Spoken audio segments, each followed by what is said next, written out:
Ukhulele emazulwini. Yeah. Okay.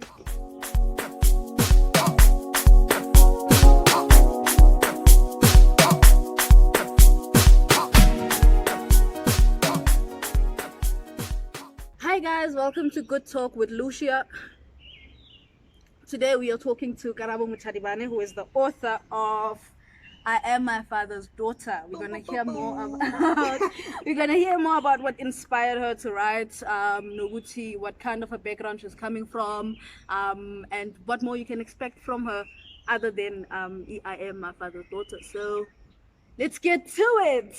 Hey girl. Hi, Roshar. How are you? I'm good, thanks. And how are you? I'm very well, thank you. So, before we start talking about serious stuff, just tell us who you are, where you come from, and feel free to use any language you want to talk. Okay. Thank you for having me. Thank you for, Uti, we interview you here to your channel, our YouTube channel. Oh, You that's are our nice. first Good Talk guest, so we are very glad to have you. Okay. Yeah, so tell us ukuthi uphuma kuphi, ukhule kuphi, what kind of family you come from, and yeah, we'd like to know more about you. Okay, igama lami Karabo Mochadibane, but then I prefer people to call me Karabo Mochadi because his surname sounds like Yinde. So sometimes people tend to mispronounce it like yabo. Yeah. So Karabo Mochadi is fine. So ngikuma eBronxbreed, Gauteng North. So yeah, ngikule like in a female house.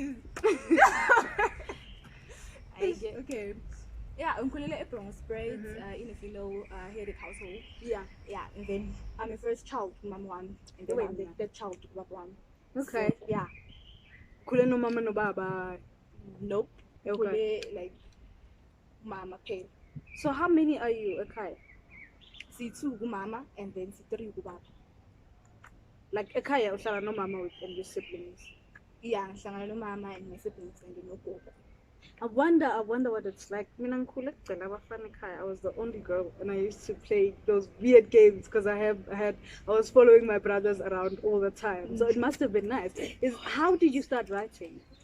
Honestly, I never saw myself as a writer, honestly. And I just never thought that maybe one day I would become an author, maybe one day I would have my own book. Yeah. Though I knew that I could always play around with it, but then I just never saw myself as a writer. So, ukuqala kwami ukubhala, I think I got the inspiration from the newborn that my father and I share right now. Because remember, as stated in my book, at first I didn't have any relationship or any bond with my father. Oh yeah. So when he decided to finally return into my life and finally take a stand to play his role as a father to me, it was sort of like the achievement. It was more like a wish come true because it's something that I've always like longed for in my childhood. Yeah. So just seeing my father putting so much effort with I create new memories, moments, lessons, nami. It is such a best feeling ever. And for the very first time I can now proudly call out ubabwami in the world and say ukuthi ubabwami. I can tell abanye abantu ukuthi loya ubabwami and I'm his daughter. So eventually that's where the title ukuthi I Am My Father's Daughter came about. So how old were you when your father decided to like start a relationship with you? I think I was doing grade 8 or 9. Okay. Yeah, I think I'm about 15. Yeah. So like because like there's a lot of people out there who live in families abanganabo baba. I'm one of them. Like our fathers are mostly absent in our lives. So how did that feel? And does he ever tell you what made him want to actually come at that point in your life to, I don't know, form a relationship with you? Trust me, ukula without a father figure kunzima as a girl child, or like normal ungaba mfana kunzima because sometimes like there's part of your life like udinga khona father figure and then like he wasn't there. Like I didn't share any bond naye. I knew ukuthi baba musa aphila, but then ukuthi ngiye kuye like sibe ne relationship as a father and daughter besinganayo yabo. Yeah, sure. So kunzima. So how did you? I'm just trying to imagine the transition from like going to mama all the time and then all of a sudden nangu baba sekayaqhamuka sekakhona. How did that feel for you at that moment? For me, bogu tricky because nakhona ngisakhula like bengasi used to calling the name father. Yeah, I was used yeah. to calling igama laka mama because obviously my mom, due to my father's absence, she had to play both the roles of being a mother and a father to me. So uthe ubaba masekabuye kimi, but we tricky, but then I mean it's a learning process because you are trial and yeah. Sure. So what made you then now say, I want to write this story now, I want people to know the story? What led to that? You feel like one day, you know, and then I don't know which begins, but then one day I was doing this research, and then I came across statistics low with South Africa is the like #1 leading country in a highest rate with abantwana abanganabo baba. Yo. And okay, now I'm one of them, yabo. So of which nami like I have a story in our school nabanye abantu. So I was like, ngibone ngibhale incwadi so that you know incwadi yami could be an eye opener to the fathers who are also not involved to their to the children's life. Yabo. Yo, that's a huge responsibility to take upon yourself. So your book, you say ipalelwe for fathers, or is it just for everyone can read it? Everyone basically. Marayona, it's a perfect read for those who aspire to find peace from a missing parent. Okay, that's good. So when you wrote your book, and then can you tell us about the process of from you writing it to it being out there? How did that go for you? How did you find the process? It was such a nice experience because maupala, you get to fall in love with your book. Yeah. You get to play around with words. Like, it's more like you're expressing your feelings. So to me it was a nice experience because I was more like pouring out my heart. Like there's in like I'm a grudges that I had with my father. So it was like a healing process. Yeah. Wow, that is nice. That's really nice. I mean, I've tried writing before. I have a book that's gonna come out soon. And it took me a long time to get to a point where I felt like, okay, this is good enough to go to the people. So it can like be therapeutic, but it can also be, you're going to be anxious because you don't know how people are going to accept this book. And it must be so more for you because this is a personal thing, you know. It's not like a fictional story. It's personal. So how has been the response from people so far? So far, so my responses are right. Like recently, I respond from a girl called Precious. Usually, it was more like ibakhulumele, like abantwana abanganabo baba yabo aba-absent absent empilweni zabo, so ibakhulumele through incwadi yami. They were able to relate and they were participating with choosing fatherless children. And also healing from that is very important. And I think, although I haven't read your book, I've had your book for so long, but I haven't read it. I don't know why, but I think from what I've heard so far, because I spoke to the guy who was editing your book, is the one who actually told me to buy it. So when I spoke to him, he was like, it's a book that can almost like a self-help book of some sort, because it can help you like be at peace with yourself, you know. So that's why I wanted to talk to you today. So tell us what we can expect from your book when we read it.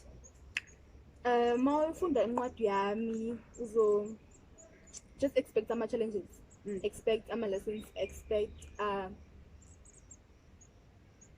like the happiness also ithola. Like we expect izinto difficulties also wathola from a female, like female child okhule without ubaba wakhe. So uzo expect izinto ezinjani ukuthi ukhule kanjani, experiences wakhe ukuthi baba kangali khona. Yo, okay. Uyibhale njani? Is it like a fiction? Do you tell like your story as in there was a girl who did this and this, or ngibhale as biography? Okay. Oh, that's even much nicer. It's really nice. Okay, so I'm excited to like get to a point where I read this book. How can people get this book if they want it? If abantu bafuna incwadi yami, you can go to Instagram, KB Mochadibane, and then DM lapho. And then also if uyangifuna futhi, I'm also available on Facebook. Karabo Mochadibane uzongidm lapho. All right, so we will put your contact details on the channel as well. So tell me more about the selling process. Like, how are people receiving the book? How do you find selling the book? Like, what's the process been like?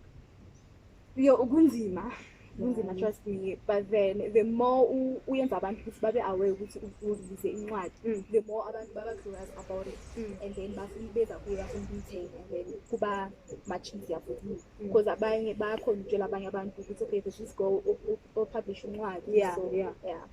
I think like abantu would be very helpful if people did that as well. You share, and then so more people can know about it. So how can you encourage somebody who says, I also want to write, I have a story that I want to write, but I don't know where to start? Like, what can you say to that person? Ngathi kuye aqala angazibambezeli angaloku ahlehlele emuva qala. It doesn't matter ukuthi uqala kanjani, it doesn't matter if uqala through like ibody or ungakafaki introduction, but wena just play around with your words izohlangana eventually.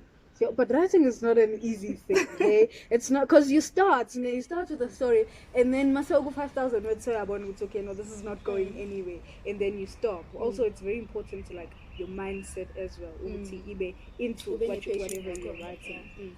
Okay, so it's been nice talking to you. It's been really nice talking to you, and I'm hoping the more people are it's the people will support you and also read this message, because I believe it's a message that is very important. So is there anything else you'd like to share with our people before we close the segment?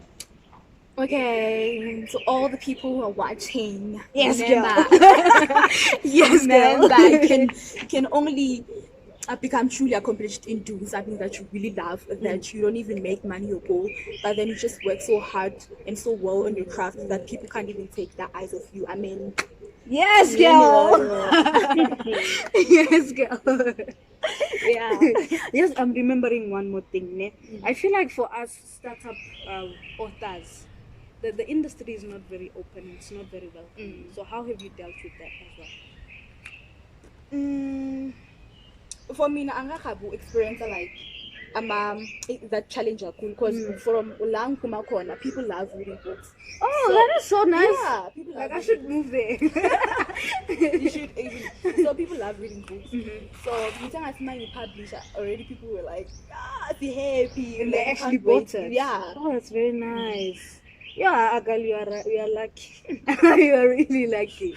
Okay, that's it. Okay, that's where we're gonna close up for today, guys. Please join us for another good talk session. It's gonna come sometime soon, sometime late. I don't know. We'll see you guys. Much love.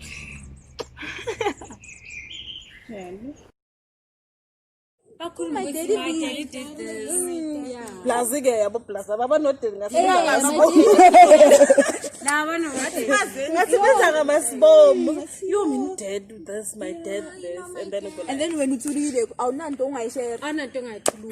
Yeah. But then I'm actually grateful because I had a good stepfather. He's a man jumping some of things. Like for him to step up, here's how hard it is, especially for men to step up. Because they've got friends, and friends will be like, I win weak, when bad, and but for him to step up, actually that much, it means something. Whoever did something was about some friends. I don't know. Innocent. She's innocent. Like my